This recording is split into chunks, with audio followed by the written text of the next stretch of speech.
What is up, my friends? How are we? You are very welcome along to Friday night's late night agenda. The weekend has officially started, and I hope that you are all in good spirits.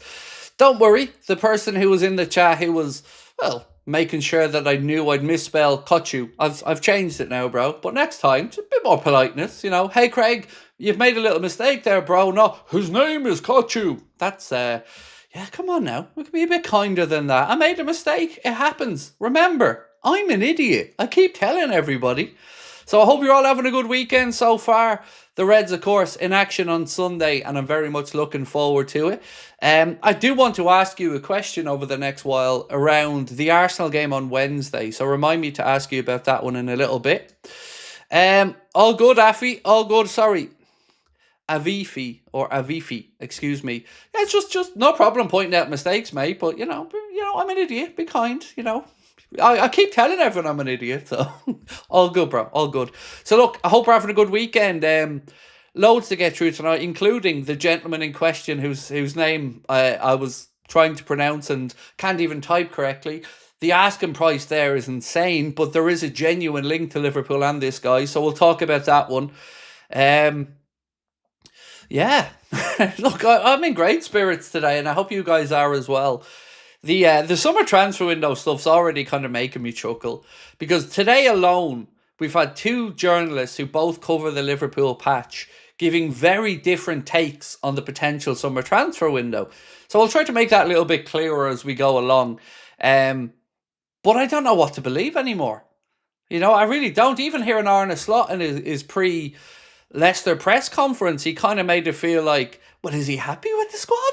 Is he really saying one or two maybe? The whole thing is a bit up in the air. So tonight, let's try figure it all out together and have a bit of a laugh along the way as well.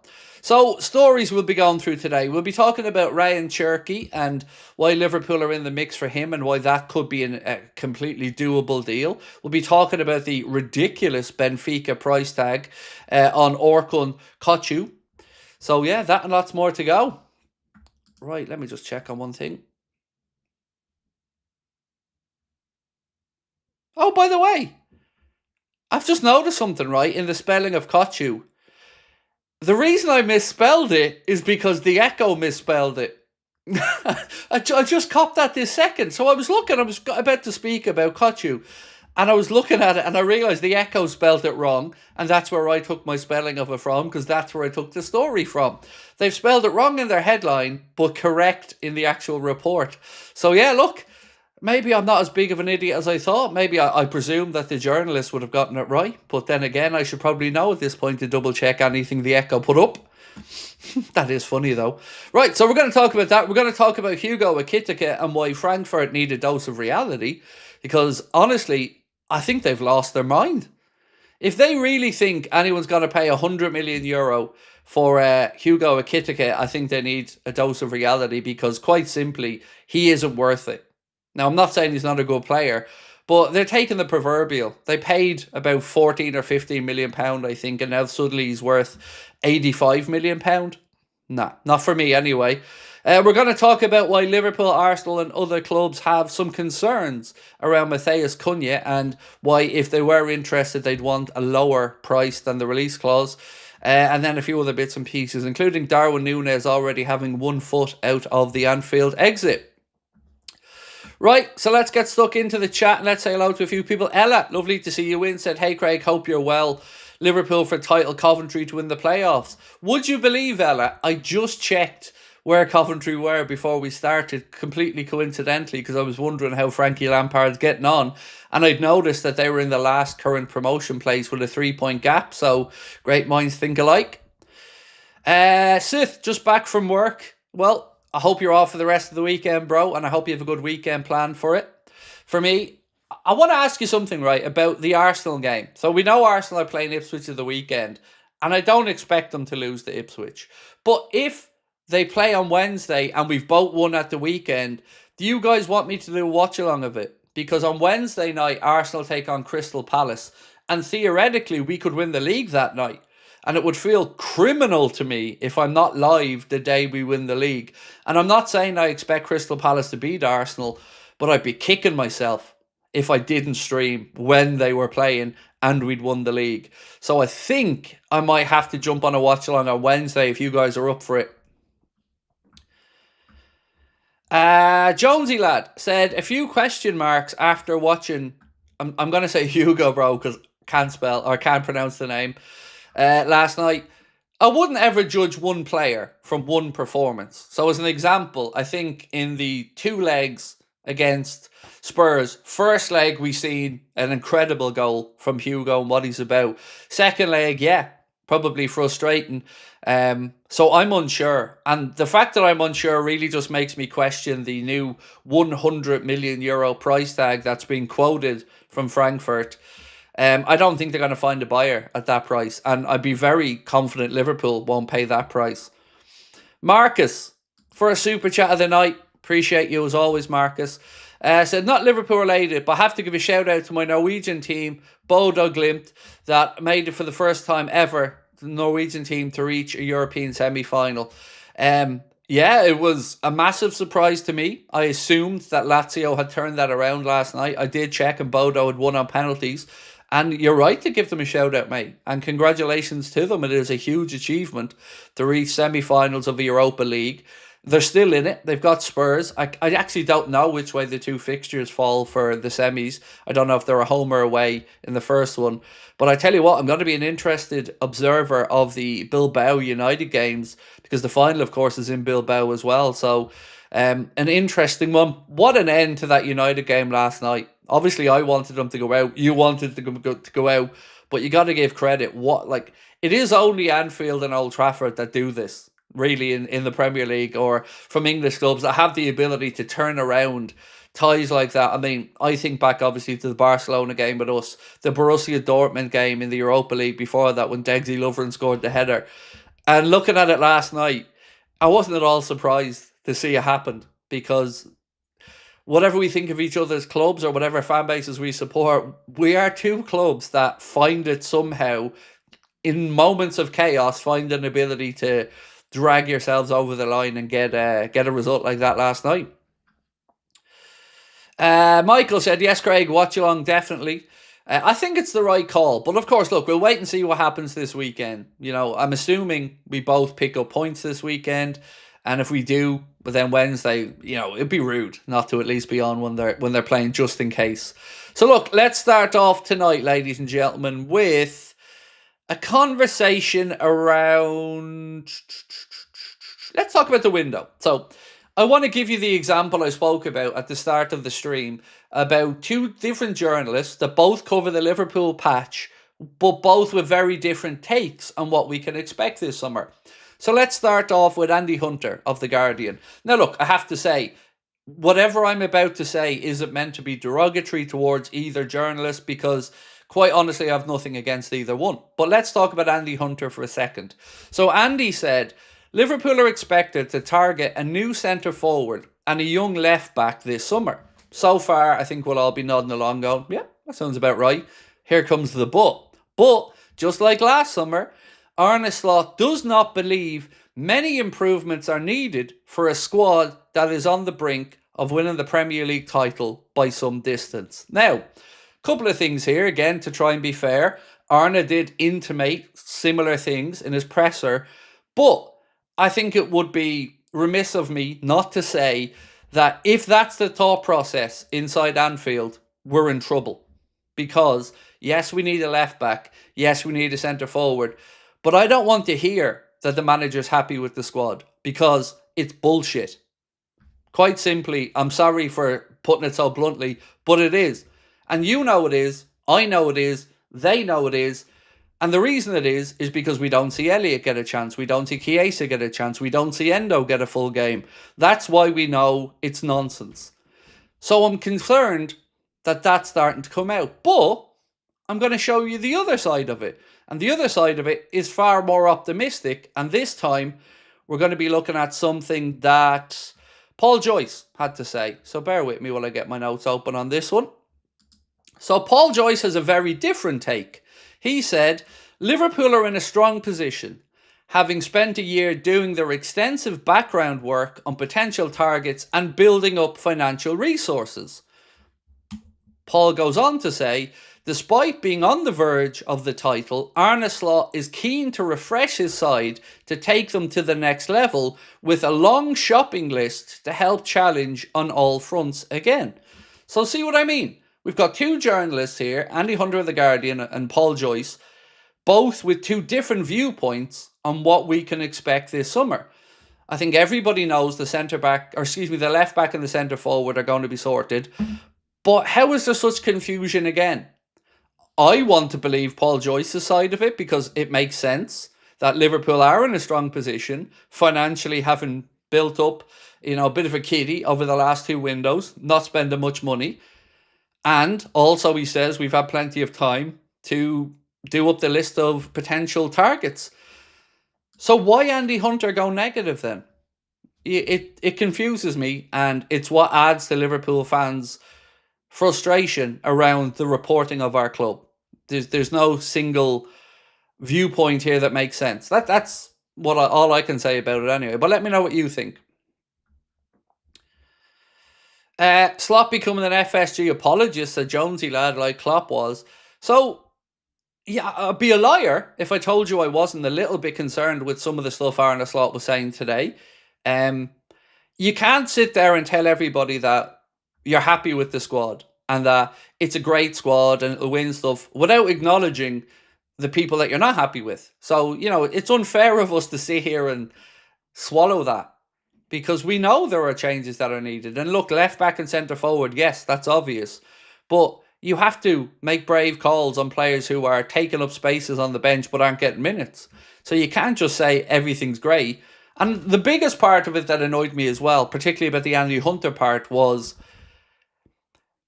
everybody always assumes that things are going to be the same. So, for instance, he said Liverpool don't need huge surgery because of a team that's going to win the Premier League by such a distance. That's fair enough. But let's be honest. We were knocked out of the Champions League because we weren't good enough. We were knocked out by Plymouth in the FA Cup and we lost the cup final. So to say that because we are winning the league by a decent margin means we don't need to do a lot of business is nonsense. Because City aren't going to stand still. Arsenal aren't going to stand still. Other clubs are going to continue to strengthen. And the Premier League won't be as easy for us next season. So, again, it just feels weird to me that narrative is being put out there. This club, if we're being honest, is carrying 5 or 6 people that should be sold and replaced. It just should. If we're having an adult conversation with all the cards on the table, we got to be blunt about it.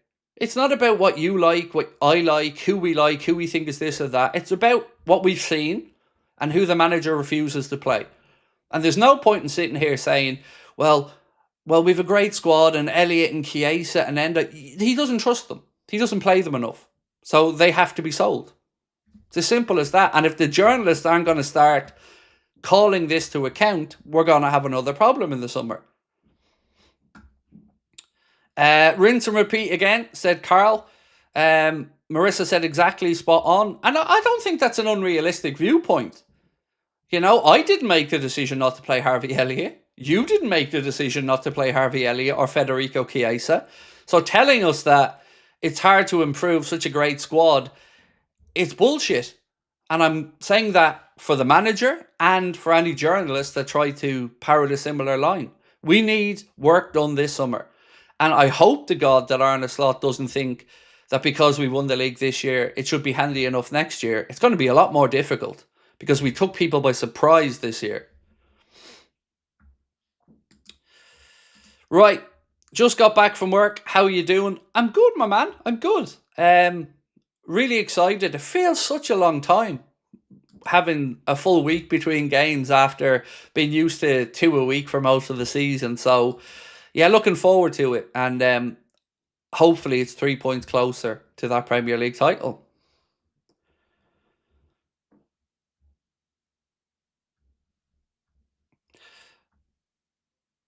Listening to your stream while my 6-week-old fights sleep brings a nice healthy calm. Well, I hope that your 6-year-old, or excuse me, your 6-week-old gets some rest soon. I know how tough it is as a new parent when baby has a different schedule to mommy and daddy. So wishing you all the best with that, my friend. Craig, you think Elliot Chiesa Endo will get a chance to earn Slot's trust after the Prem title is locked up? No, because that wouldn't be earning his trust. See, there's a flaw in that method. That's giving players a run out when there's nothing on the line. So I find it difficult to believe that you can win a manager's trust around when there's nothing at stake. To win a manager's trust, for me, I would say you've got to come in and do it when it matters.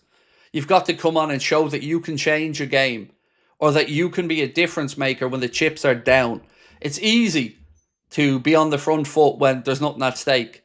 But to convince the manager that you're worth thrown into the trenches when there's a battle, that's a different scenario. So, no, I don't think, personally, that you could convince them after the league is won.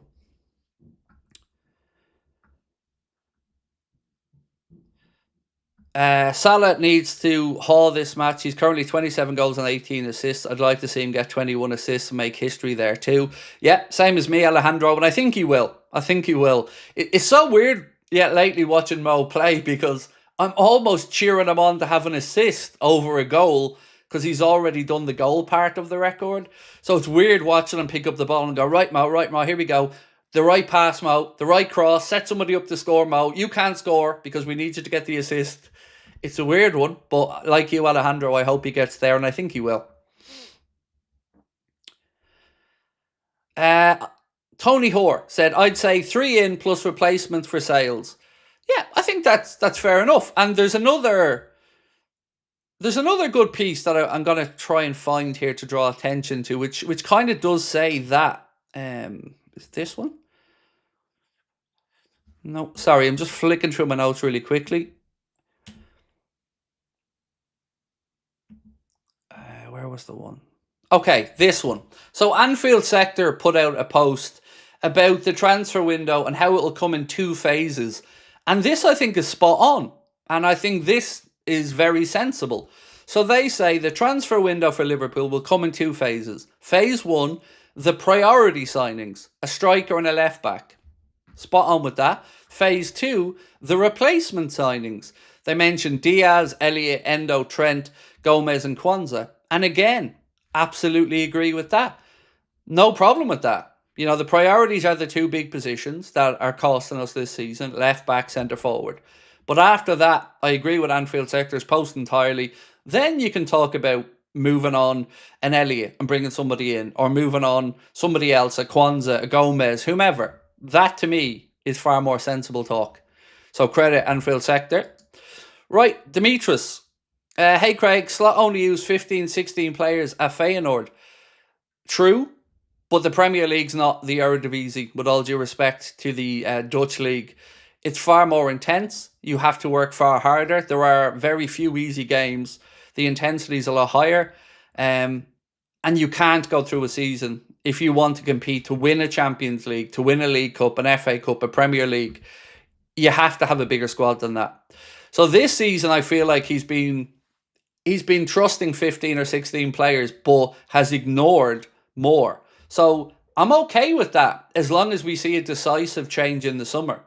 Arne Slot is perfectly within his rights to come in, assess the squad, and find the players that he wants to trust and the ones he doesn't. That's his right as manager. But my problem comes if we then get to a stage where that's not being acknowledged, and we're all being told again everything's great, but the same players are being ignored. That's when I think a lot of fans become frustrated, because we know that it's another wasted opportunity. So I'd love to see Elliott get more time. I'd love to see Chiesa get more time. But my decision doesn't matter in this. It's the manager's. And if he doesn't trust them, well, then they've got to be moved on. As difficult a subject as it is to discuss. Sonny, just thought, I want to get your thoughts on the whole Klopp to Real Madrid saga. I personally can't see him managing it. Well, I can kill that story off for you, mate, in 2 seconds. So bear with me while I get my notes on it.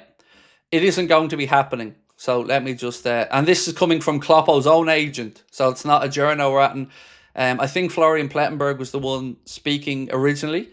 Said, there continues to be concrete interest and inquiries about Klopp from top clubs and several international federations. However, Klopp has no intention of taking on a head coach role next season, not even at Real Madrid or with Brazil. And that's from Kloppo's own agent.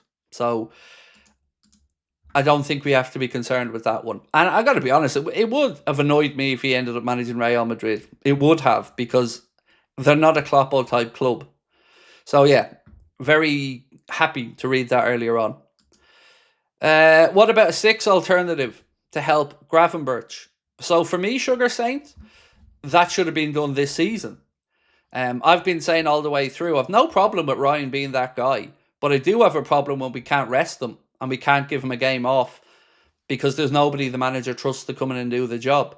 So I'm open to it being Stefan by Cecic, but again, I'd like the manager to make a very definitive decision on whether he thinks it'll be Stefan or not. And if it isn't, then we need to bring somebody in, because we got lucky this year. We got lucky that Virgil wasn't injured. We got lucky that Gravenberch didn't have a long time away. If either of those two players were out for 3 months, I think we have a big, big problem. And I don't know if we're where we currently are. So it's a good call, but I can't say I've seen too much on it other than 1 or 2 inklings.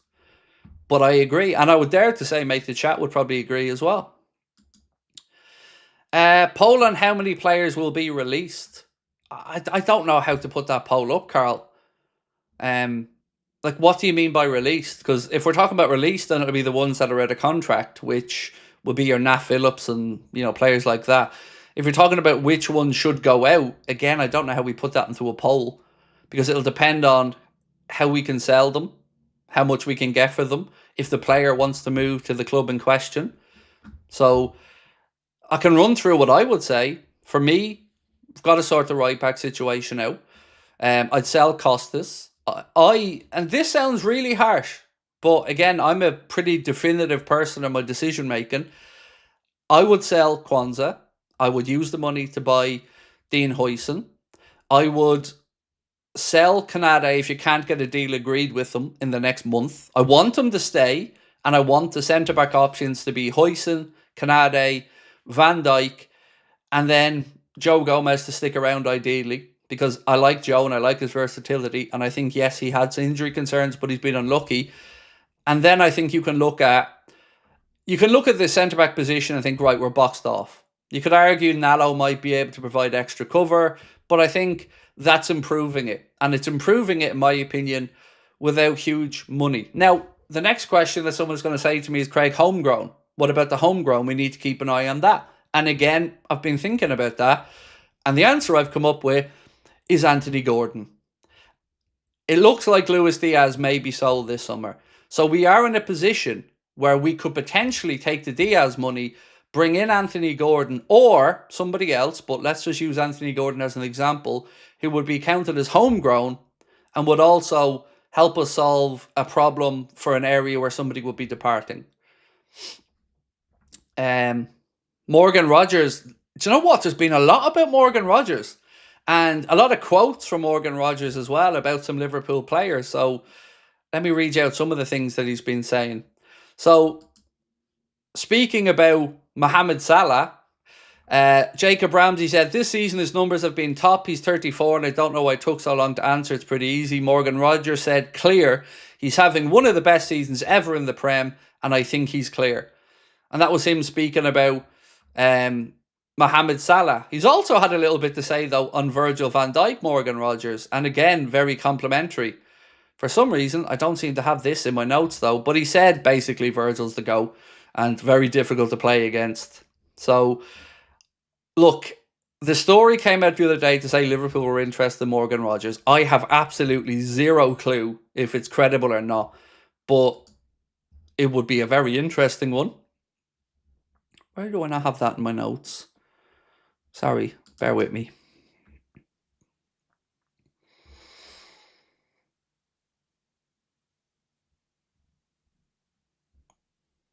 No, I don't know. I must have copied it in, but apologies. Right, Carl, let's get Will's comment up. Missed last night's stream. Great to hear about Verd's contract. I'm going to the parade in Liverpool. I may see you there. You won't. I won't be in Liverpool for the parade. I'll be flying back home that morning and flying back over a few days later. So I'm coming in on the Saturday night I'm staying in Liverpool on the Saturday night, the 24th. We're doing the stuff in the hot water on the 25th, the last day show, the screening of the game and all that stuff. Then I'm back home really early the next morning on the Monday, flying back over then on the Wednesday and spend the Wednesday night over there doing the show and flying back home. But man, have a great trip. Any expectations for our playing style next season, said Marcus. You know what? It's one of the questions, Marcus, I've been discussing quite a bit with my mates and stuff behind the scenes. It feels weird to say this out loud, but I still don't know what Arne Slot football looks like. I don't know if we've seen his full ideology on display yet, because I don't know if he's curbed some of it because he doesn't feel like he has enough of the players to play in the way he wants. What I feel comfortable in saying is he's going to want a high tempo. He's going to want players to work really, really hard. And he's going to want some players in midfield to probably contribute a bit more and a centre forward that can bang in goals. But other than that, I'm a little bit unsure of what exactly Arne Slot ball is going to be. Mark has very kindly, thank you Mark, sent me on the quotation from Morgan Rogers about Virgil. He said, Van Dijk is Van Dijk. When I'm through, i.e. on goal, I don't think who it is, but you kind of realise halfway through the battle, you shouldn't have done that. He's got it all. He's got swag, the way he plays the game, so good. And that's why he thinks that Virgil van Dijk has been his toughest opponent yet. And thank you, Mark, for sending that on to me. So yeah, lots of complimentary stuff from Morgan Rogers about Salah, about Liverpool, about Virgil. I don't know if it means anything, but again, his name has been mentioned recently. Right, Adam said, what day is the parade scheduled for? So it isn't. We've got to be upfront about that one. The assumption is that it will be the Monday. So the game is the Sunday. The assumption is the parade will be on the Monday. But don't take it for granted yet. And certainly don't go spending your hard-earned money yet. That's just the thought process behind it. You know, trophy gets displayed on the Sunday. Liverpool win the league inside Anfield. And then you would imagine it would be the Monday. But, of course, wait for official confirmation. Right, let's talk about Ryan CHERKI for a little bit. So this story in the Mail, which has kind of been replicated in a few others, said that Liverpool are among the clubs circling who reportedly want to sign Ryan CHERKI. Manchester United's name has also been mentioned, but the very interesting part about him is the price. He has a release clause of about £25 million. Now, I don't know whether CHERKI's the right guy or not, but the few bits I've seen of him, £25 million seems like an absolute bargain. So it's not for me to say if he's the right fit for Arne Slot or not, but I can see the appeal. I can see what he did over the couple of legs against United. And at £25 million, it's hardly going to break the bank there, is it? So definitely a player to keep an eye on this summer with regards to a move. He will likely leave Lyon, but where he ends up, let's wait and see.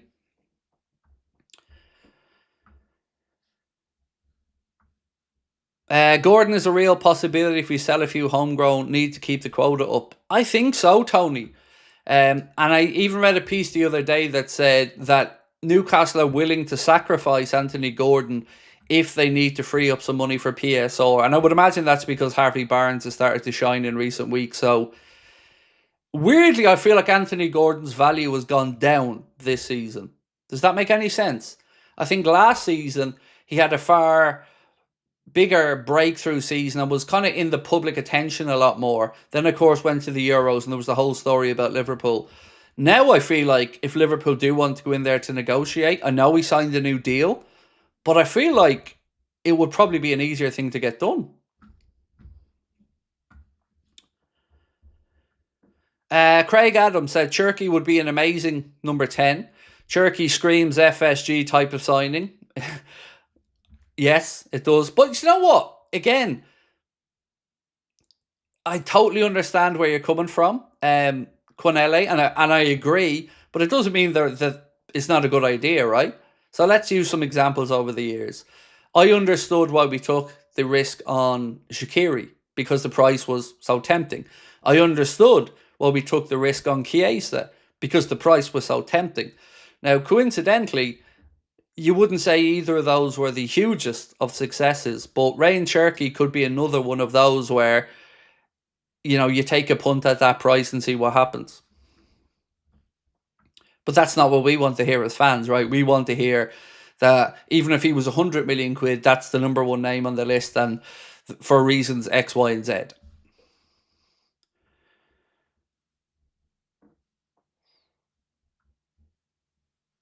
Right, let's talk about KOKCU. So this here said that reports linking Liverpool with the 24-year-old to reunite him with Arne Slot, whom he played for at Feyenoord. But the part about this that's absolutely nonsensical, they go on to say he has 11 goals and 8 assists this term, and the Reds are looking for a goal-scoring midfielder of his calibre. Not only will they be forced to negotiate, but they may have to meet his €150 million release clause. There is more chance of me getting the job as Santa Claus than there is of him becoming a Liverpool player and John W. Henry parting with €150 million. Absolutely no chance in hell. And I'm almost certain I remember Arne Slot saying that it wasn't going to happen previously, or saying to the player at the time that it wasn't going to come to Liverpool because of the money involved. So yeah, ridiculous. No way anybody's going to pay that €150 million release clause. Not a chance.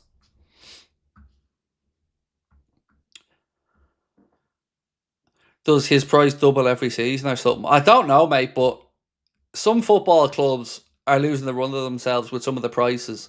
And speaking of it, let's talk about Eintracht Frankfurt and Hugo Ekitike. According to this report from Football Insider, and look, I've seen this elsewhere as well, Eintracht Frankfurt will sell Hugo this summer for €100 million. They go on to say 22-year-olds viewed as a solution to Arne Slot's attacking issues at Liverpool, but the Bundesliga club are reluctant to sell after sanctioning a move for Omar Marmoush to Manchester City in January. The outlet suggests that the Frenchman has 4 years remaining on his current deal and that they won't listen to offers below €100 million. Now, again, I'm going to say not worth it. Just not. Because they paid 18% of what they're asking for. Maybe a bit higher, actually. Sorry, €100 million. They paid about 22% of that to sign him. And now all of a sudden, a player who didn't quite make it at PSG and has done well is worth 100 million? Nah, not going to happen. So if Liverpool do sign him, I would imagine it's going to be a lot less than that. The numbers mentioned previously were about £60 million, and they seemed much more realistic. So I think if Frankfurt hold out for that number, I don't think he's going to get a move. I think we signed Victor Osimhen. I don't think there's any chance in hell we signed Victor Osimhen, because it would be like rolling the dice on Darwin all over again. And I don't think Victor Osimhen is the right type for Liverpool. I think he may end up in the Prem all right, but I don't think it's going to be at Liverpool. I'd be really worried if we signed Osimhen.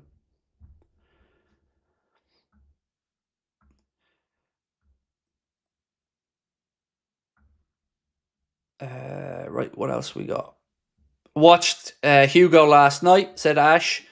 If they're adamant on that €100 million, better going for Cunha around 60 million-ish.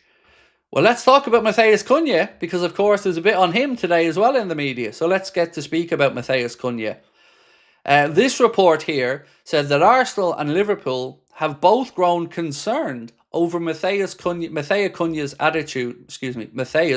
attitude, and are wary of meeting Wolves' £63 million asking price. It's not really Wolves' asking price, that's kind of his release clause, but that's from TBR Football. No surprises there, but when I read that, I kind of view that as more, if these clubs do make an approach, if we do or Arsenal do, they're going to use that potential concern to knock the price down. I don't know if it's a deal breaker or if they're going to just try and use that to leverage to get a better price for the player.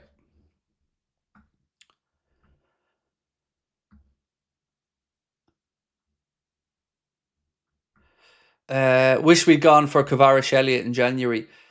I think from what I understand, and look, I'm no expert on that situation, but I think PSG had put a lot of groundwork in for Kavisha Kvaratskhelia.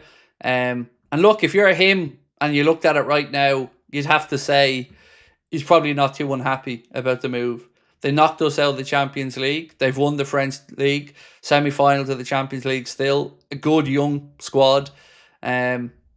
It looks like it's a move that's working out for Kvaratskhelia anyway. But I agree, would have been fun. Stephen Lucas said, I think we signed Brian Mbeumo.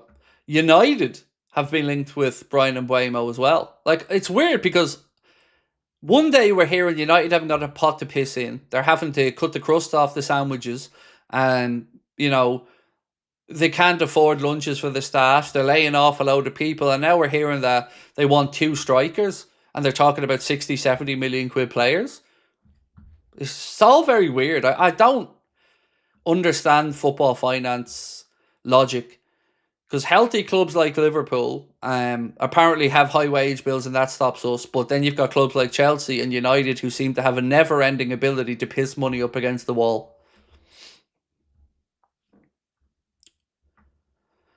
Harry James said, I really like Gittins from Dortmund. I think he'd be amazing for us if we signed him. So he's been linked. His price tag, weirdly, is going down compared to the other ones because I don't think he's having the greatest end to the season. Initially, I remember we talked in, I think, the winter window, and €100 million was what they were going to be asking from in the summer. Now it's gone to a more realistic 60 million. So, he's going to be a name that'll be on the lips of a lot of sporting directors. But whether we make a move there or not, again, I don't know. I want to just come back to the post from Anfield sector about the left back and the striker situation. Because Paul Joyce also said, Darwin Núñez seems to have one foot out of the door, having failed to respond to Arne Slot's coaching. So it feels like he's going to be moved on quickly. And I think with the left back situation, we're going to move quickly. So I absolutely agree with what Anfield sector posted about there being 2 phases to the window. The immediate concerns that we have to get done early, which are centre forward and left back. And then the other ones that could be a 1 in, 1 out situation. That makes sense to me. Who those 2 are going to be? Well, look, the smart money at left back would be on either CHERKI or Hato. CHERKI probably the most likely. Centre forward one, as I sit here, the only thing I know for certain is João Pedro and Hugo are 2 players that have impressed Liverpool and statistically, according to the analysts, are scoring high on their metrics. Justin said, we're never spending 100 million on anyone. Well, do you know what? I was thinking about that during the week, my man, when I'd seen that there was talk around 100 million midfielders, and we were talking about Alexis McAllister and stuff. Sometimes, though, like a Virgil van Dijk situation, or Arsenal would probably say a Declan Rice situation, sometimes these big sales actually become value for money. Like, I would say Arsenal fans right now are feeling that Declan Rice is worth every penny of that 100-odd million quid. So yeah, I don't see it happening either. But again, I have to say we did make a bid for over 100 million at one point. It didn't happen, but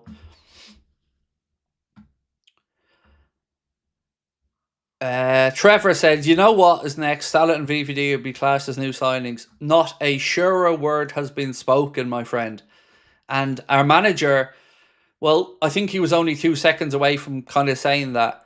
He said, I think at Liverpool it's always a big summer. By holding on to 2, it's already a big summer. So that worried me as soon as I heard it, because it's kind of along the lines of what you said, right? Well, you got Van Dijk and Salah, they're staying, they're on huge money, so aren't you all happy now? Well, no, we're not, because that was basic bitch stuff. That should have been done a year ago. You don't get credit for this summer's window for hanging on to 2 players that you've let get to this point. So I hope that that's not the case, because I don't know any Liverpool fan who think of Mohamed Salah and Virgil van Dijk as new signings. We think of that being the club making a mess and finally putting it right. So that gets you back to level. Now we need to push on.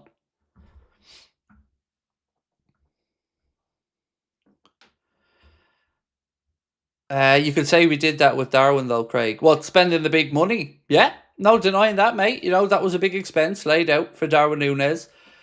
But that comes back to who made the signing. And I've said this all the way through. That wouldn't have happened if Edwards was at Liverpool.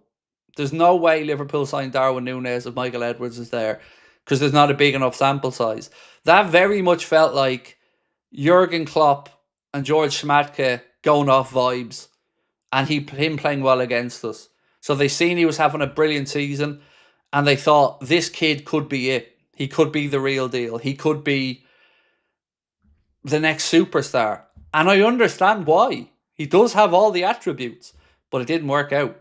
And I've always said there's no way that would have happened if Edwards was at the club, because there wasn't a big enough sample size, particularly performing at a higher level. Sheriff Torchwood, thank you, my friend. So on Trent, what are we thinking about the Trent situation?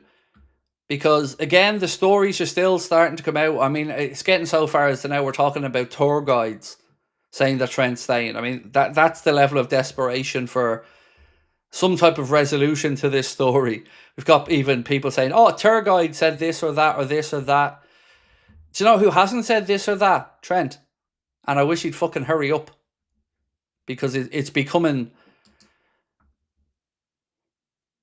The fairest I can be is, I think I speak for every single person, whatever side of the Trent debate you're on, that everyone's just sick of the saga at this point. Whether you want to wish him the best and have no ill feeling towards him whatsoever, or whether you're absolutely fuming and spitting fire, either way, I think everyone's just fed up of it, because it's just gone on way too long and it's draining. And it takes away from certainty, knowing what the future is, knowing who we need to do a bit of business at right back, knowing Bradley's going to be the future. It's just draining. Arne Slot did say that he's been back training. He said he's a couple of more sessions to go before the weekend's game, so may be included in the squad, may not 100% sorted yet. But look, I don't want him anywhere near the first 11 between now and the end of the season, unless he comes out and says he's staying at Liverpool. But if he doesn't commit to that and we still don't know what's happening, then I'm fully on board the give all the minutes to Conor Bradley, because that's going to be the future, and the more repetition and the more understanding he can build up with first team players, the better. Why should I give a shite about helping Trent stay fit for Real Madrid? If the league's already won, then, you know, if we were in a battle for the league and it came down to me being stubborn versus it may be costing us a league title, well, that's a different conversation. Then I'd probably have to say, well, Trent's better, play Trent. But we're not in that situation. We're in a situation where we're going to win the league regardless of Trent and what happens. So until he makes it clear, on the bench you go. Ronnie Whelan came out and said he doesn't think that Liverpool fans should be upset by the Trent situation. And again, I find this very confusing. Why should we be happy that somebody's waltzing out the door for free? I get the whole stuff about it being a player's career and him contributing to the club and him being part of the success, but that's the other way around as well. And the club and the fans and everybody else have bought in to become part of Trent's success. So him leaving the club for nothing and not even being upfront and honest about it, I think is what's winding people up. And the more players or former players that come out and say this, the more I think fans are getting wound up by it. Because why is it always everybody else that has to respect the players, but the fans never have to be respected? Why is that?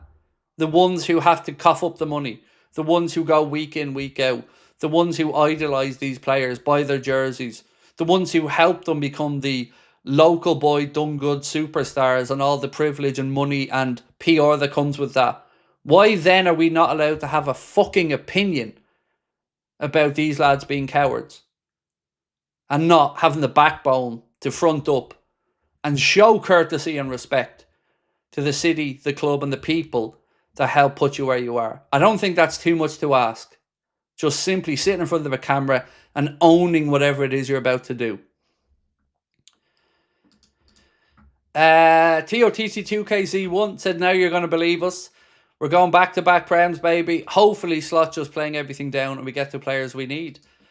I hope so, because if he does have that mindset, I think he's in for a shock next season. If he thinks, oh, well, we've won it by so many points this year, we should be fine. It's not going to be that way. Arsenal get a striker, they're going to be a different animal. Manchester City do a bit of a rebuild, they're going to be a different animal. Chelsea going to invest again. Villa going to keep pushing on. We can't stand still. We made that mistake the last time. And if they don't learn the lessons from it, it's going to be fucking frustrating. David said, I want Alvarez of Atletico. I think a lot of people would, mate. Certainly me. But I don't think it's feasible. But I'd take him in a heartbeat.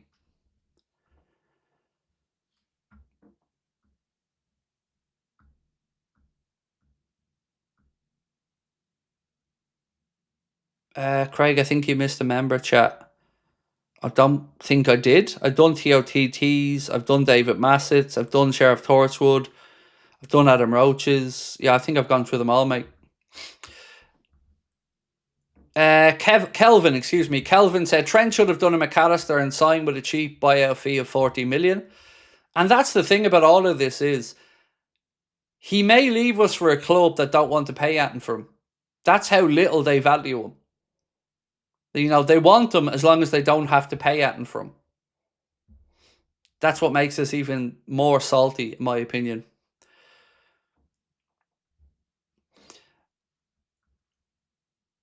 Tony said, Trent is lucky this saga didn't undermine our season. I agree.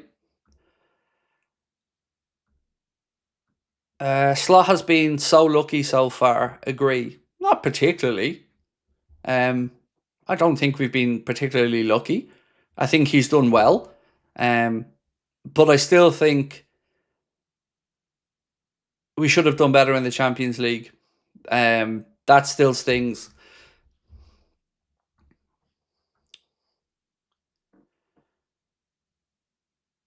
Didn't Simeone want Nunes? There was some talk of a Tony yet, but I remember, I don't know which director or which person it was at Atleti came out and said that one Alvarez isn't going and that they'd no interest in Darwin. So look, at this point, I just want rid of him, because reading things like he hasn't responded to the coaching and he's got 1 foot out the door, I'm just done with it.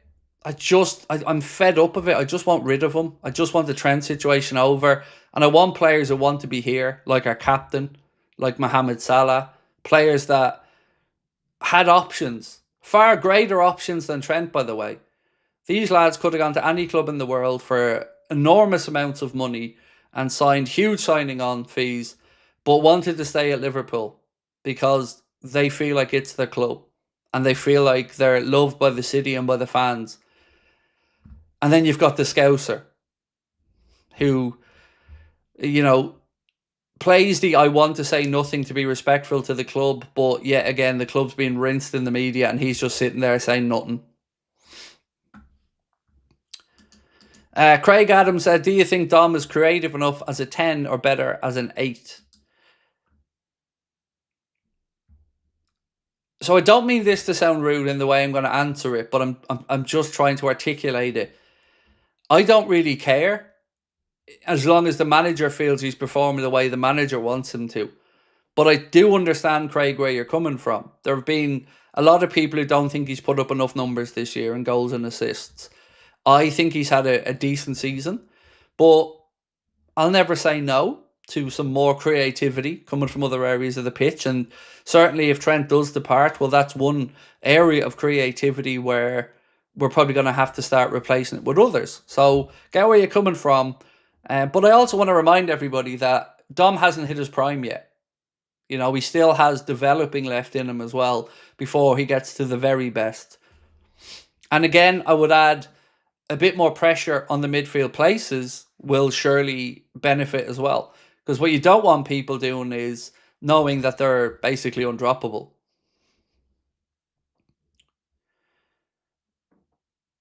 Donal said, I think the failure in the Champions League was down to contracts. I feel it's Hughes and Edwards more than Slot's fault, or am I really wrong? I think it comes down to, do we feel that the contracts were distractions throughout the season or not? The club and the journalists, a lot of them, have always maintained that it wasn't a distraction, and I've always said that that's absolute nonsense. Of course it's a distraction. Like, you could see the difference it made to Virgil and Mo after they signed their deals. You can see the demeanour change. You can see their expressions change. You can see the relief. They talked about that relief. They talked about knowing that their families are staying here. So again, this is, in my case, journalists covering for the club, once again, when common sense makes it very clear they're full of shit. So I'm sick of them. And I don't care how many threats they get, how many police stations they want to ring, how many solicitors' letters they want to send, until these journalists start actually doing their damn jobs and representing the readers and asking the questions, I'm going to call it out. And any one of them who feel like the contract situations weren't causing a problem at the club are lying to themselves and they're lying to other people. Because it's very, very clear that it was a distraction and it was capable of undermining the season. And who knows if it did or didn't? Who knows if we may have won something else or not? But it didn't help. And I think that's something we should at least all agree on, is it did not help having that contract situation. Now, some people will say, oh, the club played a blinder. You know, the club got it spot on. They got them to sign. They got great seasons out of both of them. Where's the respect there, though? You know, the club that's supposed to do things differently. It all stinks to me. And I'm fed up of being spoken down to by people that aren't doing their jobs. Luke said, on the Trent stuff, I'm so annoyed when people make excuses for the man. Like, he knows what he did, and I'd rather have players that ain't as good but actually care. So the thing that gets me about it, Luke, is, let's use Jordan Henderson as an example, right? So Hendo left off to save football, ran off to Saudi Arabia to save and grow the game around the world. And everybody got a little bit annoyed about it. And the people who he was an ally for, like the LGBTQ plus community and others, felt annoyed by Henderson's hypocrisy. And all of a sudden then it's, how dare you? How dare you question the man's morals? How dare you question his thought processes? How dare you do this, that or the other? Well, fuck you. Because this lad made a fortune of being Mr. Clean Cut, of being Mr. standing up for the right things at the right times and speaking out and wearing the rainbow armband and all the other stuff that Jordan Henderson was praised and got a lot of positive PR and made money for. Then when that's shown to be potentially bullshit, why aren't we allowed to push back and go, well, all of that was built on a foundation of bullshit? Now, this isn't about whether he was a good Liverpool captain or not. He was a very good Liverpool captain. But don't tell us when he runs off and shows himself to be a massive hypocrite that he isn't allowed to be called out on it and that people are running to cover for him. That was just nonsense. Like, why are we in a world where we can't say things as they are? That we can't be honest? We're all supposed to be adults here. These lads have agents, assistants, football clubs working for them, whole teams around them. And we're not allowed to say to them that they're being selfish in certain situations. I don't get it. I really, really don't get it. And the same with Trent. Seen the Predator ads. He's back, Adidas, his boots, his town, his city. All the positive PR, the murals on walls. Liverpool fans idolising him. But the lad can't front up and tell them why he wants to leave or why he isn't leaving. And I'm supposed to not be able to call that out. I'm supposed to show respect to a lad who isn't respecting other people. Like, tell me I'm wrong. Why are these people so mollycoddled? They're all multi-millionaires with huge teams of people around them. But when they shit the bed or when they act disrespectfully, somehow they're above being critiqued on it. Why? Why? Why is that the case? It's nonsense. If FSG don't spend, it's time to go, said Eddie Cox-Wilkins. I would 100% agree, Eddie. I'm going into this summer, Eddie, with an open mind. I really am. I want to see what we hope is going to happen. And like I showed the other day when Virgil and Mo were signed, I came on and I said, well done. Like I promised. Like I always do. I credit where it's due. Gino Houlden said, you're wrong. The part that annoys me most about that fucking sentence, mate, is the fact that you don't know the difference between you're and you are. And for that reason, you can fuck off. It's not the fact that you're trying to be funny and making a shit joke. It's the fact that your grammar offends me so much that I'm not even putting up with it. Off you pop. And I'm not wrong. I'm 100% right. Because I was brought up, like every one of you guys, to be told what was right and wrong. To be told to be honest, upfront, truthful. But that doesn't apply when you make people money. When you make people a load of dough, all of a sudden the rules change.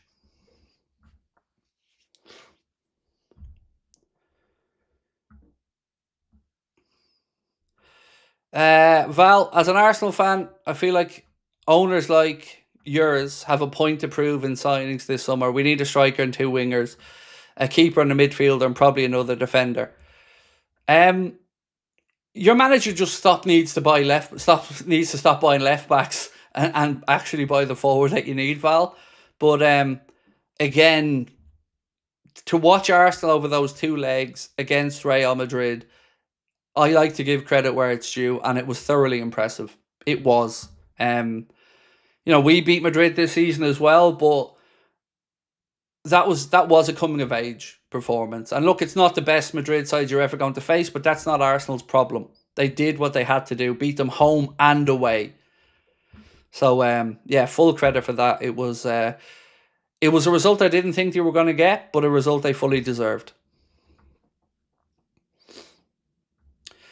Craig, we didn't even need a net spend. Sell all the young players, Jota, Gomez, Kwanzaa and Harvey as well, and Slot doesn't fancy, along with youngsters like Doak, and there's plenty of money. Stuart, totally agree with you, my friend. That's why I was even saying about the forward situation.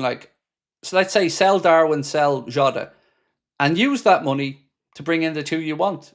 There probably isn't much of a spend involved in that on top of it. So yeah, good business is good business, and it doesn't always have to be with a huge net spend, but just doing nothing is what's frustrated us over the last few years. David said, as I said, being a Scouser, what has annoyed me about Trent leaving is he's leaving for free. What's annoyed me about it most?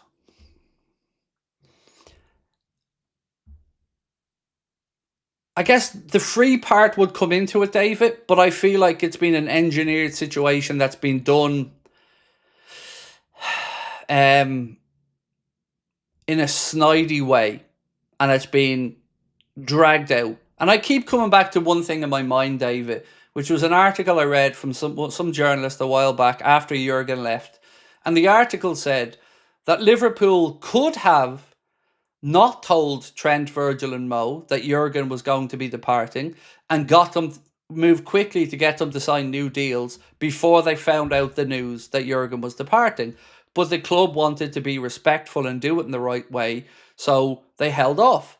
And I feel like, particularly with the Trent situation, he's used that to drag this out.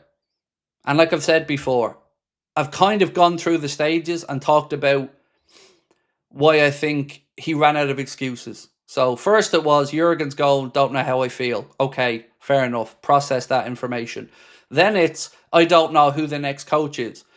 Okay, well now it's Arne Slot. All right, but I don't know if he's going to be good enough or we're going to be competitive. Then we hear Trent saying Arne Slot's improved them defensively and Liverpool are going to be challenging because we're about to win the league. Then you see Virgil and Mo sign new deals. And all of this added together just makes me think, what is there left to convince the lad of?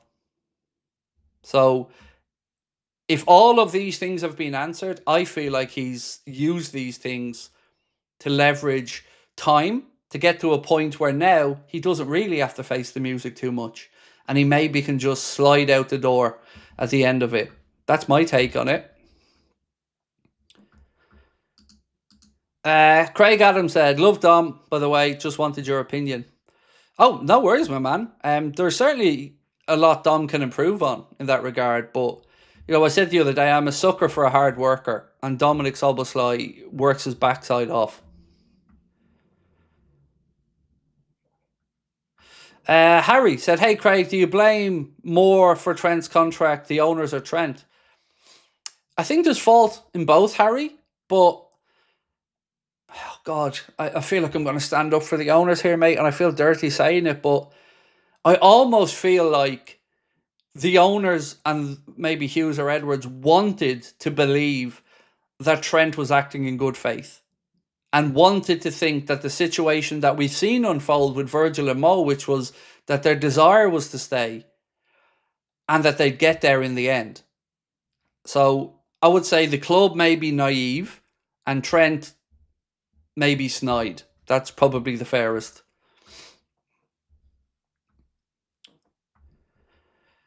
Ash said, "What do you think about Lookman to Liverpool?" I think he's not good enough. I think he's too old. He's 27 at the moment, Lookman, if I'm not mistaken, and has had moments of really big talent, but I just again think we need to be looking a bit younger.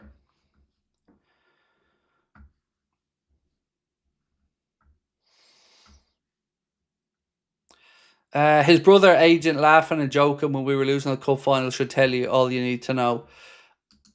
So it's so difficult to talk about this situation with any type of confidence because I really don't know. Like, I'm assuming a lot of stuff here. Like, I know Trent hasn't once said he wants to stay.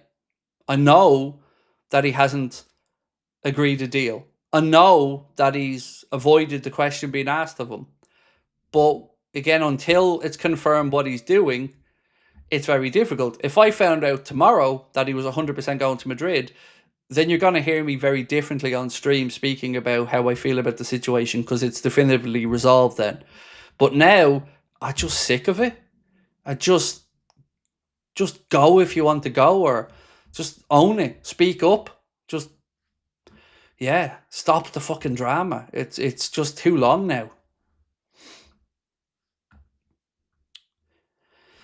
Would you sell Kanade and replace him with Hoyson? I would rather extend Kanade and sell Kwanzaa because I'm unsure on Jarell Kwanzaa. Ibrahima Kanade is one of those situations I don't know what way it's going to go. If it was another club and it wasn't Paris, if it wasn't PSG that were maybe making overtures towards him, I'd probably feel a bit more confident.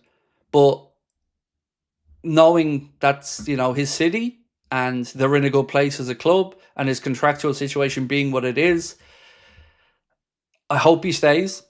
I do, because, I like Ibrahima Kanade. I think he's not the finished product, and he has moments where he makes some pretty weird decisions, but overall, he's been a good partner for Virgil.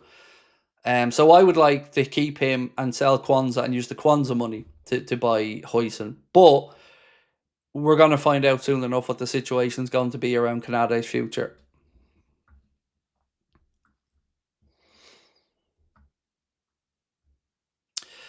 Christian said, "If Trent agreed to Madrid's awful terms for Liverpool about 2 years ago, it wouldn't have mattered what the club offered him." So, Fabrizio Romano's situation, Christian, on this kind of only added to my frustration. I think, and I'm paraphrasing a little bit because I don't have it open in front of me, but Romano said something along the lines of, Real Madrid said to Trent, "This is the proposal. This is how it's going to happen. This is what you're going to do. And this is what we're going to pay you. And if you don't agree to all of that, well, then you can go off and do whatever you want." And Romano said that Trent instantly agreed. And in that moment, I just thought, where's the honesty? Like, if that's true, yeah, it's weird.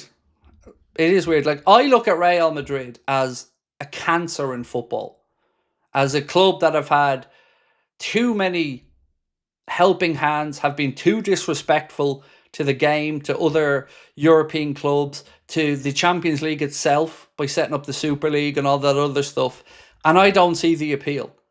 I don't, other than maybe you being a narcissistic arsehole who wants to go and play like you're a Hollywood player. But there's no soul to Real Madrid for me. So I don't get it. I don't get the appeal. And what happened to trophies with Liverpool meaning more? Because it's Liverpool and it means that something to you.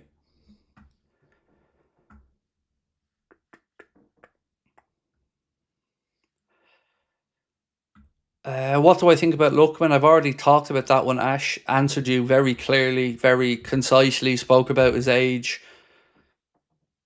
So, yeah, you can have a timeout.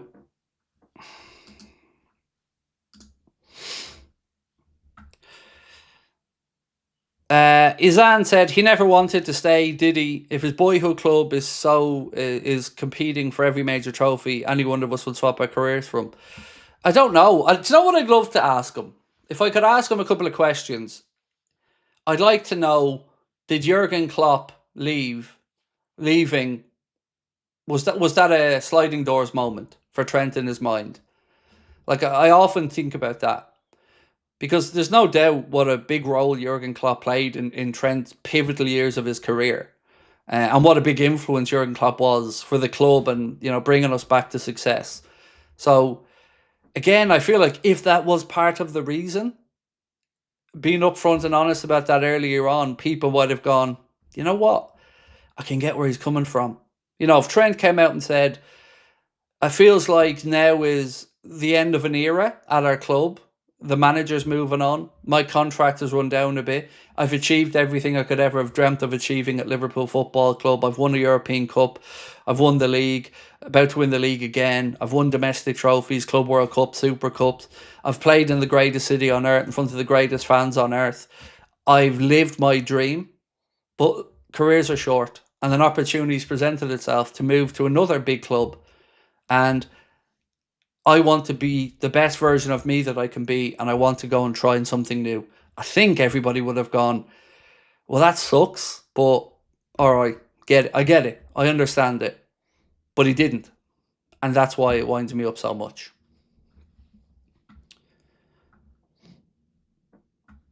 And that's why I've also said all the way through it that whoever's advising him has made an absolute mess of it.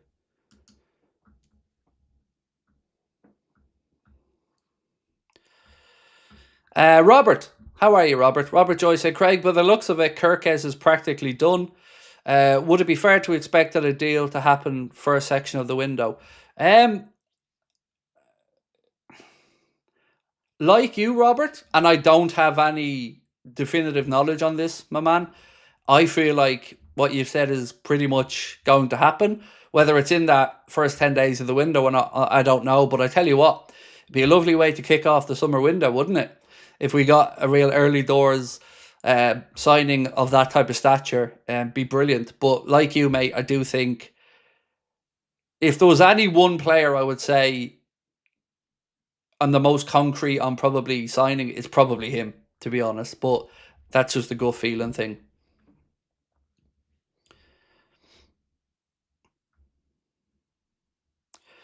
Light said, why not offer Canade to Newcastle to try and get a deal for Isak?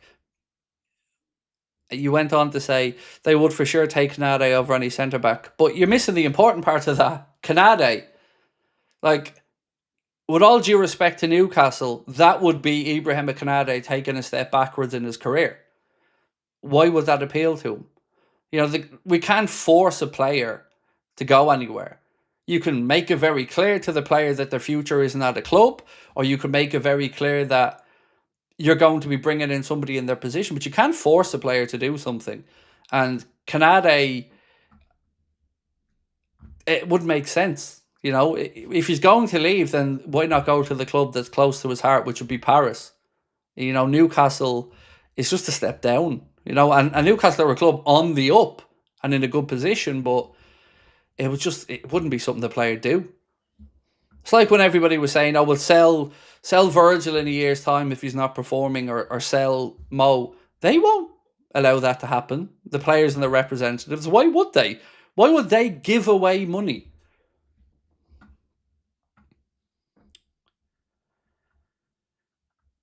Mo Patel said KOKCU will definitely happen. Not sure why Haddo has gone quiet.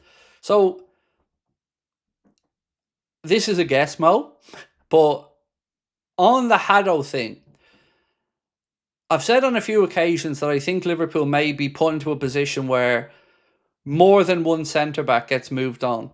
So this is how I am guessing, and it is a guess. So let's say we sell Costas and we bring in KOKCU.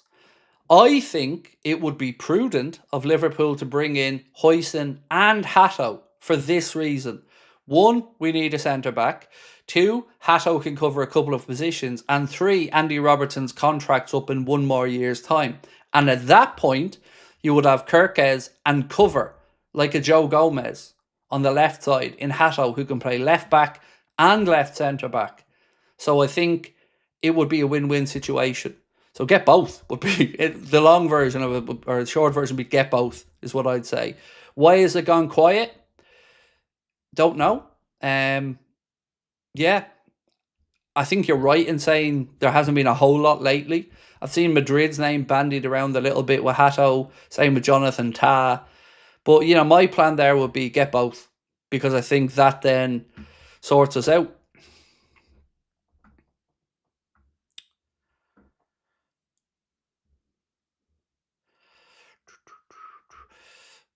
Kane rumours cool down, right? Honestly, George, mate, or Jorge, again, apologies if I've pronounced the wrong way.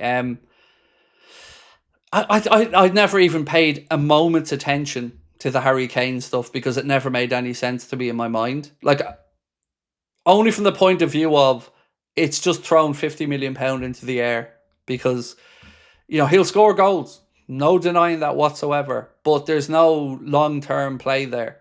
And Liverpool aren't a club that thinks in the really short term. So United, under Ferguson, that Harry Kane thing would have made absolute sense, like they did with Van Persie. But it doesn't strike me as the way we operate. So I've never really paid much heed to it.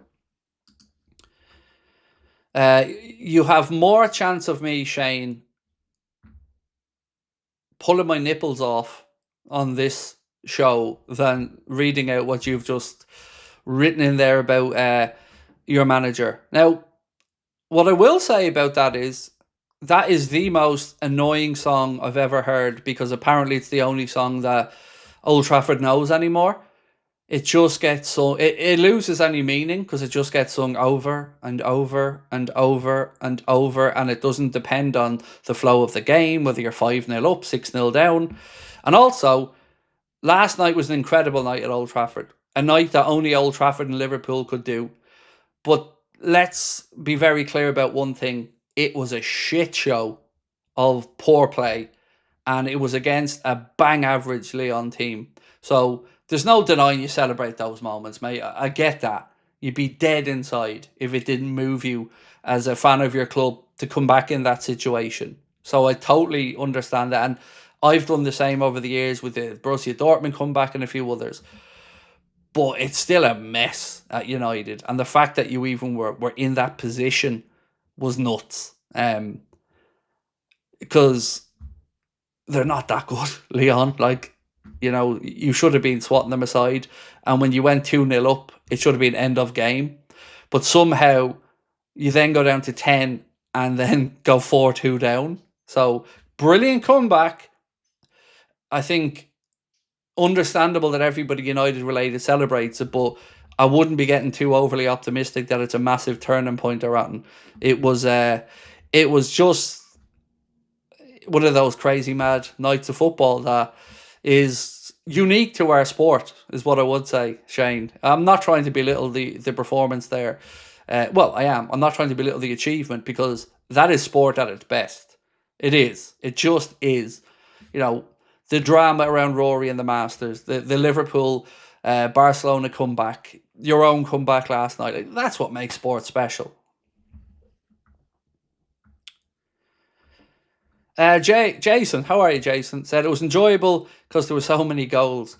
It was. And do you know what? I want to speak to the punditry as well on it for a second, because, I've seen a lot of people complaining about Rio Ferdinand and Robbie on commentary. But I'm probably in the minority here in that I don't mind that for their teams. So when Ferdinand's not praising Liverpool, if we're in Europe and doing well, it winds me up because the bias is coming through in a way I don't like. But I've no problem with him celebrating United or going over the top in it, or Neville going over the top in it, or Carragher going over the top. There's nothing wrong with that. I don't have any issues with that whatsoever. But it's when it's to the detriment of another English club that they won't give the same credit to, it winds me up. But they've every right to show emotion there last night as, Ferdinand's case, a former United player. I had no problem with that.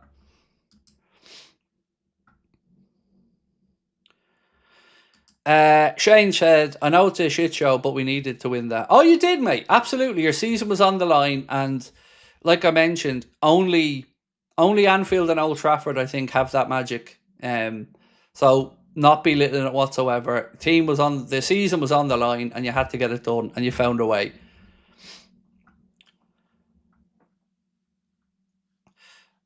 Do you think we get Xavi Simons? Said Nasser. I'm unsure, mate. It's a very realistic shout. Lots of expectation he leaves Leipzig.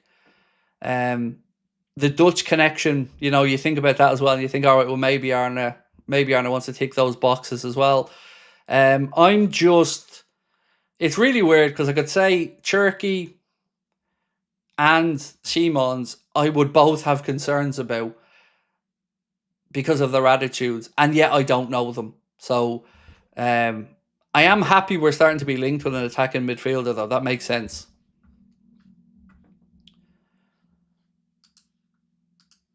Convinced Trent's being pitched Xabi Alonso to Madrid? Probably. Yeah. Still wouldn't change my opinion of it all about being upfront and honest earlier on, but look, wouldn't surprise me at all if that was the case. Right, I'm going to ask a quick poll because we haven't had one yet tonight, I don't think. Have we? Anyway, I'm going to ask you which one of these two you'd want. So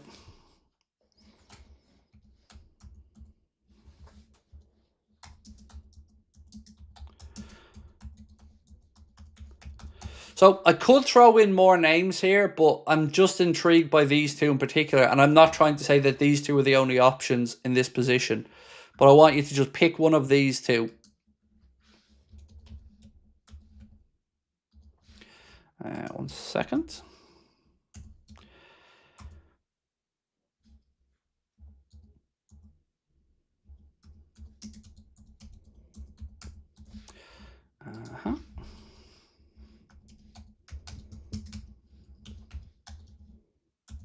Okay, so pick one for Liverpool: Xavi Simons or Ryan CHERKI.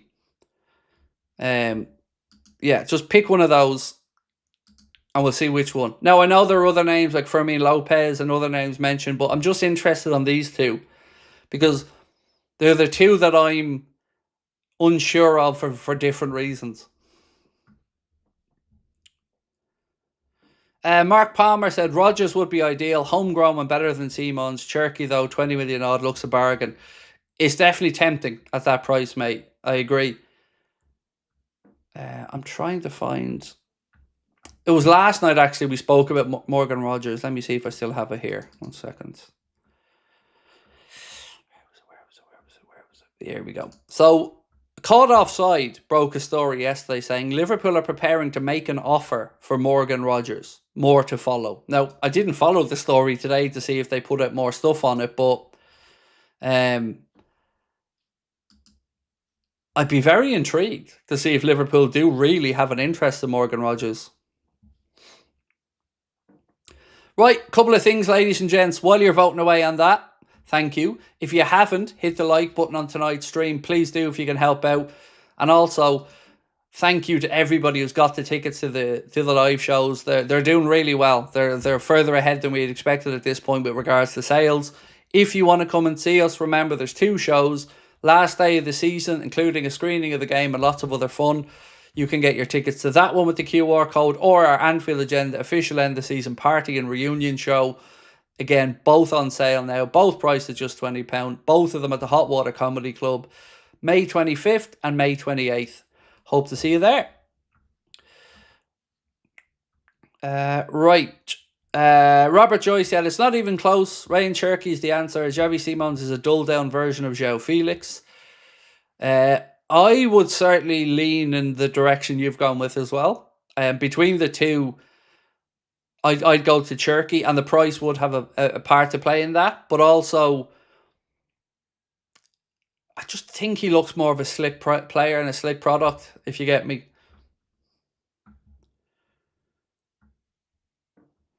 Thoughts on Nat Phillips potentially getting relegated with Derby County, and what are you eating tonight? I know I shouldn't because it's Good Friday, but I'm eating meat, mate. I'm not a religious person, so I'll probably have a quarter pounder or something.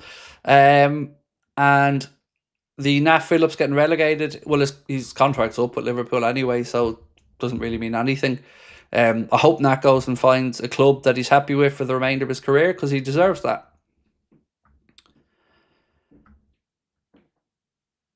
Alrighty. I want to make sure I haven't missed that in my notes. I have some really exciting stuff for the late video, by the way. Often at times I think people overlook the late video. Sometimes I hold back a big story for the late video. So, sometimes, it can be a bit of a recap of the late night agenda, but I often do have a story or two that we're still gathering information on as we're doing the live stream. And tonight I've got a couple of interesting bits and pieces for the late night video around Luis Diaz, a little bit about Liverpool having scouts watching a player, and a link that we haven't spoken about tonight to a player in a similar position to the two we're talking about now.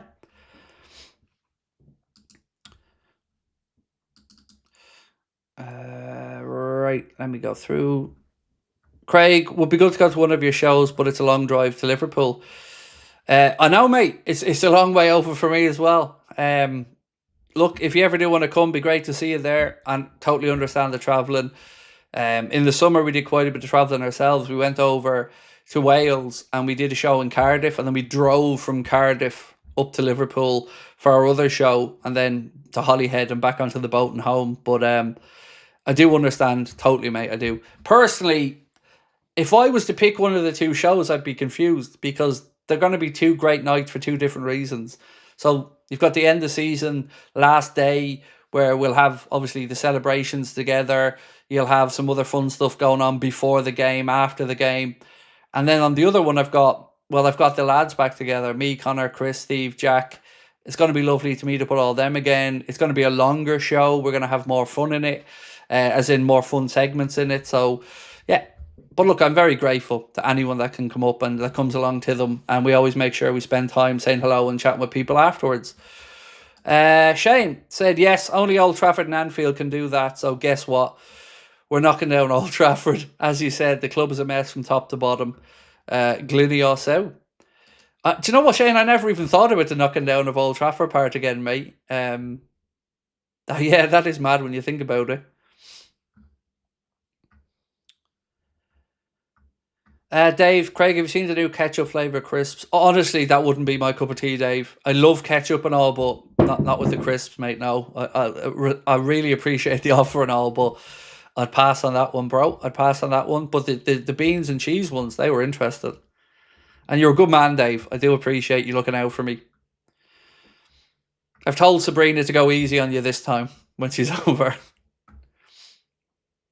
It's not me that just finds her scary today, right? She is an angry little lady. Like, I don't get scared by many people, but when she loses it, I listen.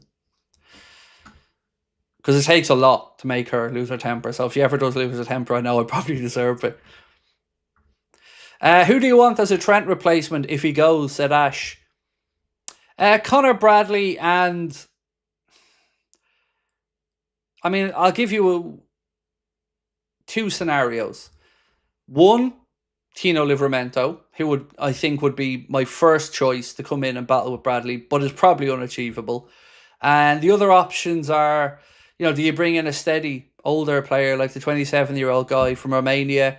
Do you go completely off the wall and go for somebody who give you a completely different look in the way that we'd be able to play, like Jeremy Frimpong, where if you're desperate and you need someone to just bomb forward, that's another option, another outlet. So yeah, somewhere in between those two probably. Lee said Holly header here. Well, there you go. I think you're the first person I've ever met that actually, or spoke to, that ever actually lives in Holyhead, Lee. There you go.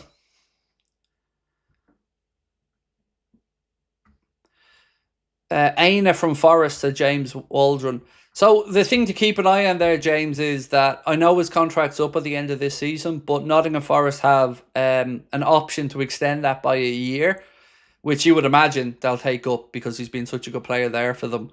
Totally understand why you threw the name out there as a great shout. He could well be in the Premier League Team of the Year, but I just don't think he's going to be available on a free. I do think that Nottingham Forest will trigger that extension that they have for 1 year.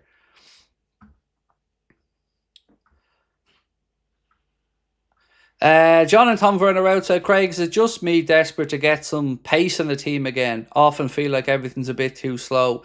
Anthony Gordon loves Liverpool and is quick, will be a perfect fit. Thoughts? I 100% agree wholeheartedly, mate. Like, I really do think we're lacking pace. 100%. I've said this many times. I'm a sucker for a pacey winger running at defenders. It gets me up off my seat, and I do think we're lacking some pace in our play. Like, how many times this season have we spoken about, let's say, Jota not having the pace to get in behind the defence, or to hold the line, or to play into the channels too? Yeah, agree. 100% agree. Great show, and I hope we get it. I hope we do. I hope we bring in somebody who gets us up off our seat, like Mo did when he was a bit younger, and still does, but has probably lost a tiny bit of pace. Mane on the other side. Yeah, we were lightning on some counter attacks. Let's talk Nico Williams for a second. So Marca have, and credit LFC Transfer Room, Marca have said Barcelona pull out of the race for Athletic Club Bilbao's Nico Williams. Premier League clubs like Arsenal and Liverpool lead the chase for the 22-year-old winger who is eyeing a move abroad. I love him. Absolutely love him. Him or Anthony Gordon, and I'd be very happy if we lose Diaz this summer. Yeah, I don't see us signing Nico Williams. I feel like Arteta would probably have a better chance to get him to Arsenal. But, you know, again, I would be happy with either him or Anthony Gordon, because I think Anthony Gordon and Cody Gakpo would give us a lovely mix and lovely options.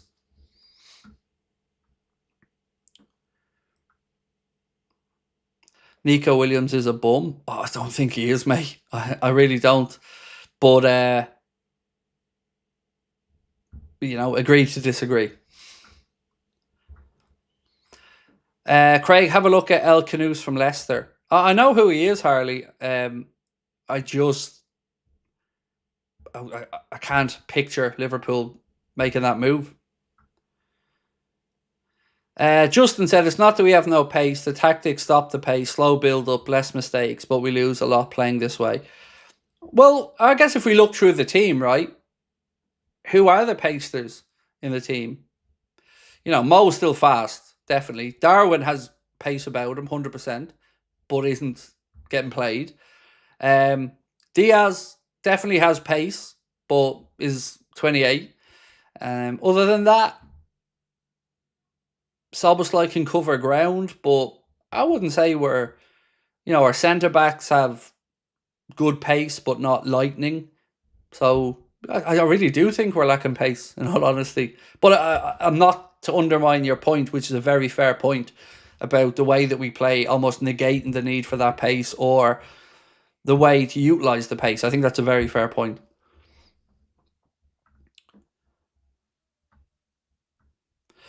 Craig, if I came to one of those shows, I'd be on my own unless I brought the missus. Mate, you wouldn't be on your own. I promise you that. When everybody meets up in the bar beforehand, you'll spot everybody that's there. You'll get talking to people. It always ends up just being a big chat and one big conversation. Even the show itself, a lot of the time, I'm asking people to shout stuff at me and that. So you definitely won't be on your own, mate. It's a big family gathering, and we'll make sure that you certainly don't feel isolated. 100%. That's one thing I can promise you. Thoughts on who can replace VVD? Dean Huyson in the future, but get him in now. And do you know what else is lovely to say? That we don't have to think about it, because the man signed a new deal.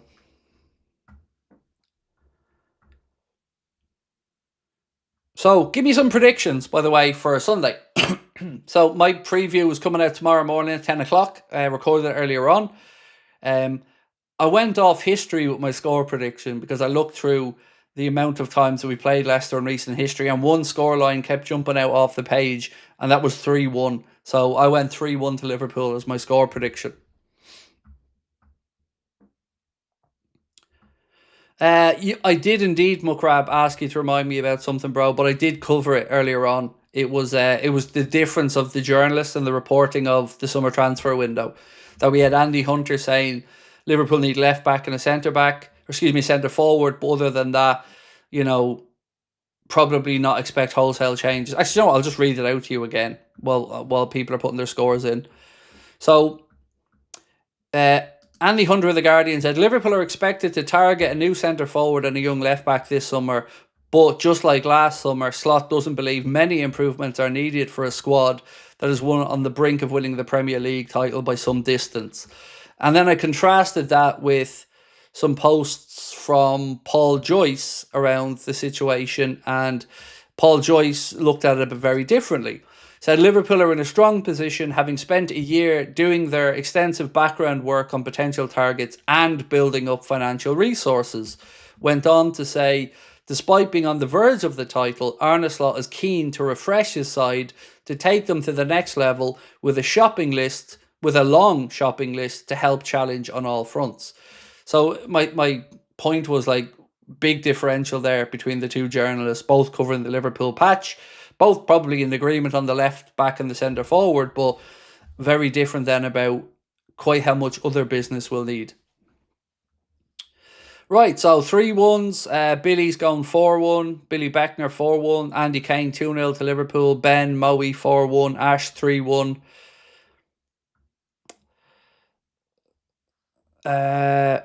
Brian 4-1. AK King Cody 2-0. Mary said, bring your missus, women go. I went to the one in Belfast. Oh, definitely, mate. Yeah. You're very lucky in that regard. We've always had a good mix of, ladies who come along with their fellas, some people on their own, ladies coming along in groups. There's definitely a good mix at the shows. Young, old, men, women. Yeah, definitely. As Mary said, it's a pretty good mix. Genuinely, I love to look around and see the age differentials as well. People coming who are in their teens all the way through to, I met a gentleman who was 80 at our last show. Arthur's going 3-0. 2-1 for Darren Lindsley. Sorry, Darren. What other teams will strengthen again? Will be a new United with Slot's quote. Yeah, I hope it isn't true, Tanya, because everybody else around us is going to strengthen, and we do need to kick on. We should learn lessons from the last time we won the league and we didn't back it up with enough strengthening. KOKCU played with Slot at Feyenoord. Indeed he did, George, but it's that €150 million release clause that apparently Benfica would ask for that kind of puts that one to bed for me, mate. You compare that, right, to the £25 million release clause in CHERKI's contract, and you can see which one of them becomes a far more realistic signing. Right, let's check in on the poll. So we've almost had 600 votes. So if you haven't voted, please do. We've about 10 minutes left in tonight's stream. We said pick one of these two for Liverpool, Xavi Simons or Ryan CHERKI. Just want to remind everybody as well, there'll be no live stream tomorrow. preview coming out in the morning, and there'll be a news video at some point. So unless something drastic happens and news breaks, the plan is to have a night off live streaming tomorrow, and be back then, of course, for the watch along of the game on Sunday. Right, we're up to 481 likes, so we're nearly at the 500. If you can't, do hit that like button. How's Harvey doing? He's good, thank you, Irfan. He's currently in the kitchen chewing on a bone. Mo has to score to secure the golden boot. I think he's got a bit of breathing room there, Rain. Yeah, I think he's still got 5 minimum, I think, unless I'm mistaken. But I want him to start scoring again, just because I want him to start scoring again, and I want him to just continue to smash more records and put up an even higher record for goal contributions in a season than the 45 I think he already has goals and assists in the Prem. Do you think Jurgen will go to Madrid? He 100% isn't going to Madrid, and that's not my opinion, that's from his agent. So his agent, Florian Plettenberg, quoted this, said, this is a quote from his agent, there continues to be concrete interest inquiries from Klopp from top clubs and several. However, Klopp still has no intention of taking on a head coach role next season, not even at Real Madrid or with Brazil. And that was in a conversation with Jurgen Klopp's agent. So nothing there. George said, Craig, do you think this is a realistic window? CHERKI, Huijsen, a midfielder, Gordon, Ekitike, and if Trent stays no right back, if Trent goes a right back. Yeah, I think that's a near on perfect window, George, to be honest with you, mate. Isak is closing down on him. I don't know if he'll get it done, though. Look, I expect Mo to score 3 or 4 more before the end of the season, but I think he's got a bit of breathing room. What is he? 6 clear. Mukrab set in goals and 7 in assists. Can you see us getting Malik Fofana from Lyon? I don't know anything about the guy. AL1 or AL1. Could be one of those players, mate. You know, I love a Liverpool signing where the player hasn't been spoken about and it just happens and we all go, oh yeah, like Fabinho. There wasn't much on that, and then all of a sudden there's Fabinho on a plane coming to Liverpool and we're all going, all right, that works. So yeah, maybe. And also, sorry, Jordan, I did miss your chat, mate. 1 second. Craig, I'd love if we signed Rodgers, and also I think 2-1. There's been a little bit of chatter, Jordan, about Morgan Rodgers. I don't know if it's just nonsense, but you know, I'd love us to sign him as well. There shouldn't even be a vote this year, by the way. It shouldn't even be a debate about Premier League Player of the Season. Just give Mo the award and don't debate it. Don't argue about it.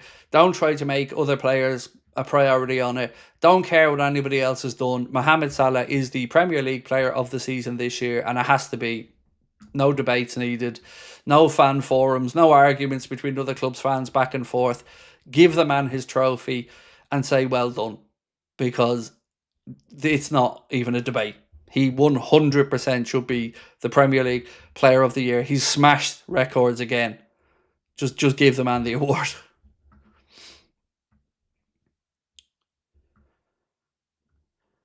Craig Fofana is one we mentioned months ago randomly. He had a decent European season if memory serves. Thank you, Mukrab. Fabinho was class, said David. Smash the like button. Yes, please do. They're debating Slot v Nuno. I bet they'll start debating Mo.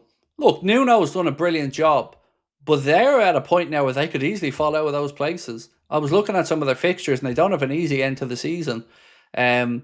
But it would be remiss of me not to credit Nuno for the great season he's had there with Forest. Deserves loads of plaudits.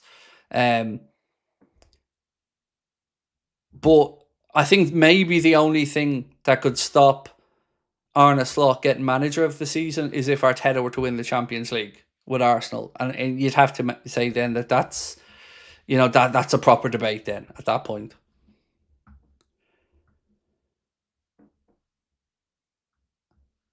Craig, did you hear Arne Slot's comments in the West Ham post-match press conference about the owner's goals? Not to my recollection, mate, but please feel free to lash whatever they were into the chat there, and I'll happily give you my take on them.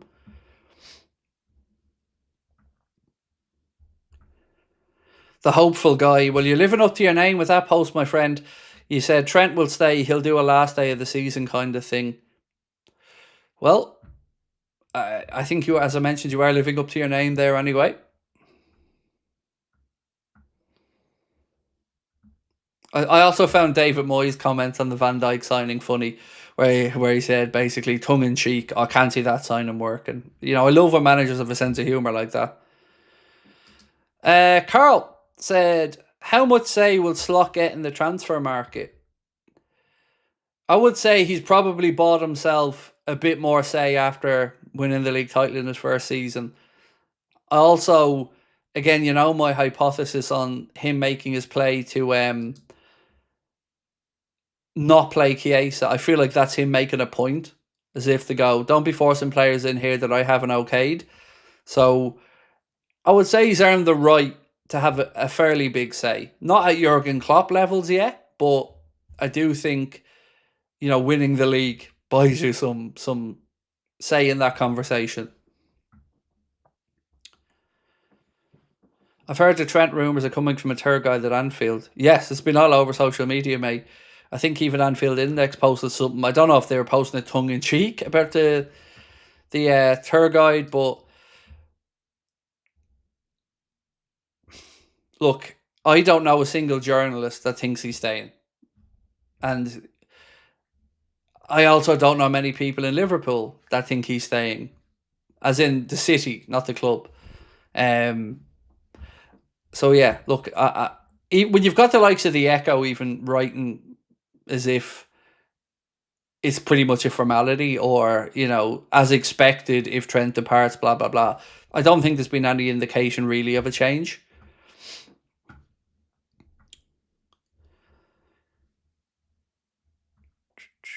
What do you think is the single most important position to sign? It's a very good question, and I don't think I can give you a simplistic answer, Josh, because some of it varies on what happens. So if Canade stayed as an example, I'd say striker. If Canade goes, then I think centre-back becomes really, really important. Left-back is important, but for me, taking the goal-scoring pressure off Mo's shoulders probably feels like the most important thing for next season. And knowing that you have a goal scorer who you can lean on if Mo needs a rest. So I would say centre forward.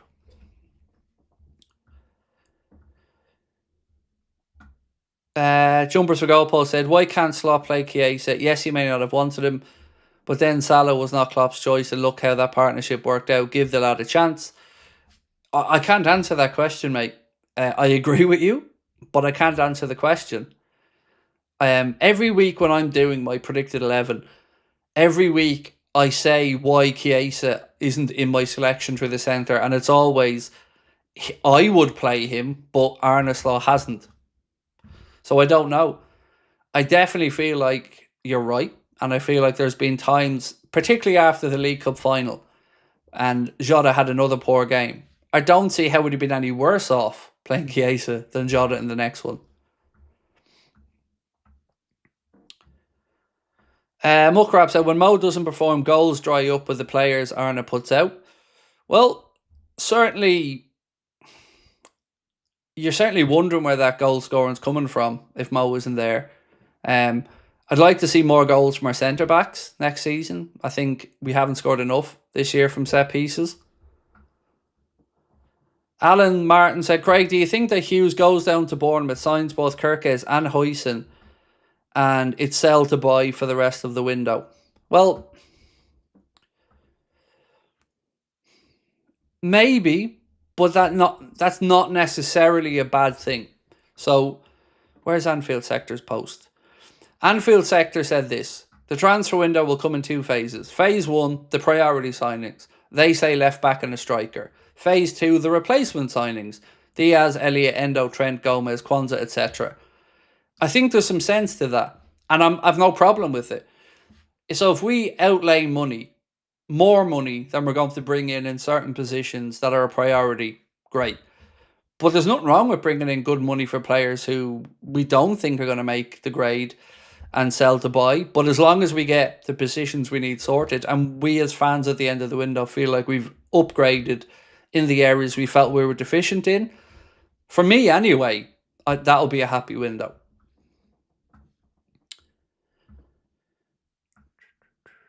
But it will be interesting to see quite how quick. Like, for instance, if we sign a striker before we sell Darwin, I will be very pleasantly surprised. Left back situation, a similar one. If we bring in Kirk early doors, again, I'll be pleasantly surprised. So I don't think you're too far off in what you said, Alan. I would think there's a very high probability that we do get those two from Bournemouth. But here's one for you. Do you know who wants to sign another Bournemouth player? It's not Liverpool this time. United apparently are in for Semenyo. Again, I don't know where they're getting the money from because he's valued at about 65 million quid. So let's wait and see. Right, we've had 700 votes and we're on an hour 50 minutes now. So we will call the poll, and Ryan CHERKI with 68% of the votes is the one that you would prefer over Xavi Simons. I agree with you, and certainly I would imagine John W. Henry's wallet would agree as well, because he would be considerably cheaper. So, ladies and gents, I am going to go and record that news video I was telling you about, where we will be talking about Diaz's future. And we're going to be speaking a bit about Morgan Rogers, and a player that's been linked to the Reds today in an attacking midfield position who we haven't mentioned on tonight's stream. So that and lots more to come. Tomorrow, no live stream unless massive breaking news happens. It's my day off. I hope you guys have a cracking weekend. I will see you on Sunday at 3:15 for the watch along. Preview out in the morning. News video tomorrow. But most importantly, as I said, I hope you all have a wonderful weekend. Thank you for coming and showing some love again tonight. Appreciate you. And we'll see you tomorrow. Much love.